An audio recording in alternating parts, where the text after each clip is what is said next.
नमस्कार, मी Shivaji Mohite C news विश्लेषणमध्ये आपलं स्वागत करतो. सांगली, जत आणि खानापूर विधानसभा मतदारसंघ म्हणजे खानापूर आटपाडी विधानसभा मतदारसंघ या 3 मतदारसंघांमध्ये बंडखोरी झाली.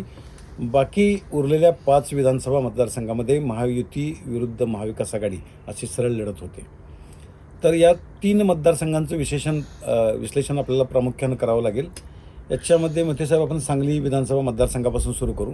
याच्यामधली जी प्रमुख बंडखोरी होती, एक जयश्रीताईंची बंडखोरी कायम आहे, त्यांनी बंडाचा झेंडा कायम ठेवला.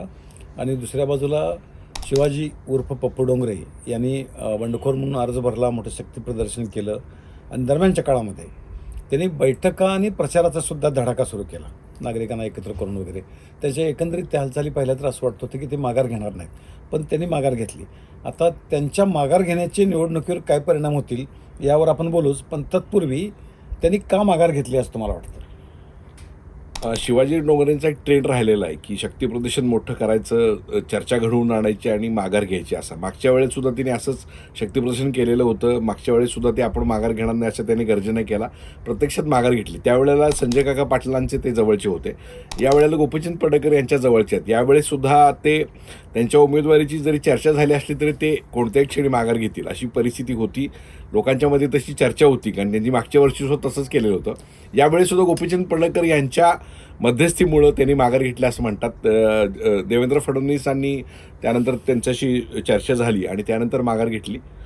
आता असं आहे की जर त्यांना पक्षश्रेष्ठींशी चर्चा करून माघारच घ्यायची होती तर जे चार्टर्ड प्लेन पाठवलं होतं कोल्हापूरला त्यामधनं ते गेले नाहीत ना. नंबर 1. नंबर 2 असं आहे की त्यांना साध्य काय करायचं आहे, म्हणजे त्यांना असं वाटतं का की चर्चा करून माघार घेतली म्हणजे आपला एक हातचा राहिला पक्षश्रेष्ठींवर, की ज्यावेळी पुढं कधी वेळ येईल त्यावेळी पक्ष त्यांचा प्राधान्याने विचार करेल असं असेल, की मग पक्षश्रेष्ठींनी त्यांच्यावर दबाव आणला असेल. काय दबाव घेण्यासारखे ते आहेत का? नाही, प्रत्यक्षात शिवाजी डोंगरेचा इतिहास हा असा पक्षीय म्हणून प्रसिद्ध नाही. ते भाजपचे निष्ठावान कार्यकर्ते म्हणून भाजपमध्ये सुद्धा प्रसिद्ध नाहीत. भाजपच्या कुठल्या त्या पदाधिकारी पण ते नाही आहेत. गोपीचंद पडळकर म्हणजे ते मागच्या वेळेला मी तुम्हाला सांगितलं की संजय काकांचे समर्थक होते. ते भाजपच्या एका नेत्याला पकडून, ज्या पद्धतीने संजय काकडे यांचं राजकारण पुण्यामध्ये होतं त्या पद्धतीचं राजकारण हे पप्पू डोंगरेंचं राहिलेलं आहे. ते पूर्वी मदन पाटलांचे समर्थक होते, त्यानंतर संजय काकांचे आणि आता गोपीचंद पडळकरांचे.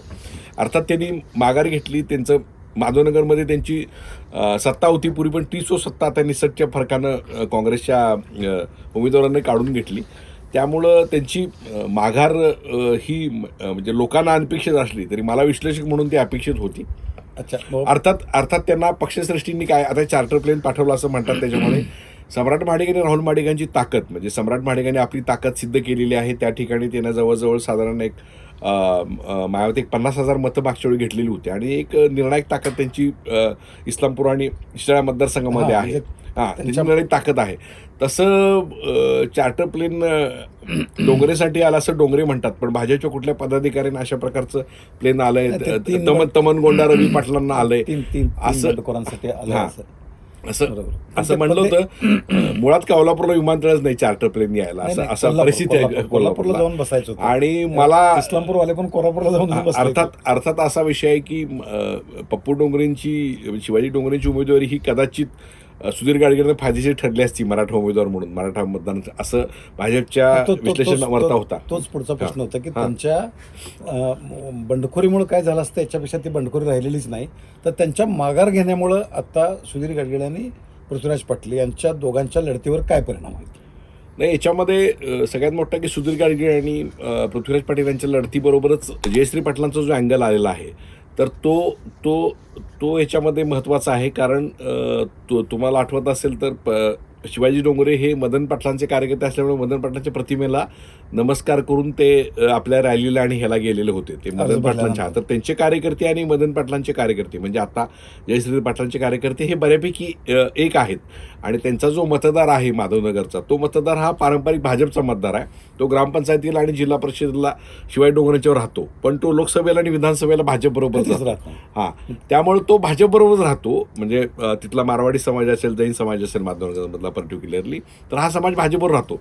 त्यामुळे शिवाजी डोंगरेंनी जरी भूमिका बदलली तर ती मायावती फक्त ती नगरपालिका तिथल्या स्थानिक ग्रामपंचायत आणि जिल्हा परिषदेपुरतं भरू शकतील, पण विधानसभेला त्यांचा इन्फ्लुएन्स किती होईल असं मला प्रश्न पडतो. अच्छा, मग आता दुसऱ्या बंडखोर आहेत जयश्री वहिनी पाटील. तर जयश्री वहिनींच्या बंडखोरीचा कसा परिणाम राहील या निवडणुकीमध्ये? जयश्री पाटलांचा परिणाम हा मेजरली काँग्रेसचे उमेदवार पृथ्वीराज पाटील यांच्यावर होईल. त्याचा म्हणजे आता दृश्य फायदा त्याचा सुधीर गाडगीळांना दिसतोय. याच्यामध्ये काँग्रेसच्या 2 मतामध्ये आता जर तुम्ही बघितलं असेल तर मागच्या निवडणुकीमध्ये अवघ्या 6,000 मतानं पृथ्वीराज पाटलांचा पराभव झालेला होता. त्यावेळेला दोन्ही बाजूनं खूप ताकद लावली होती. थोडक्या मतानं पराभव झाला. त्यामुळे यावेळेला ते पृथ्वीराज पाटील मोठ्या ईर्षेने रिंगणात उतरलेले होते.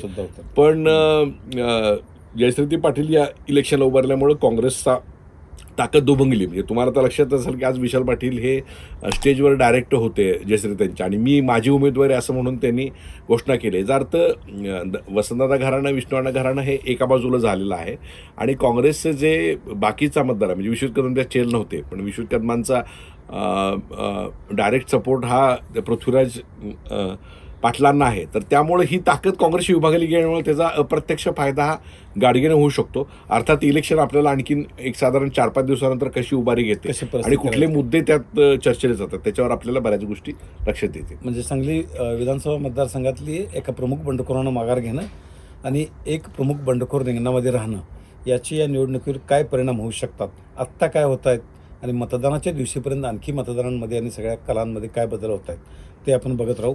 हा एपिसोड इथंच संपतोय. आपण पुन्हा भेटूया नव्या एपिसोडमध्ये. तोपर्यंत नमस्कार.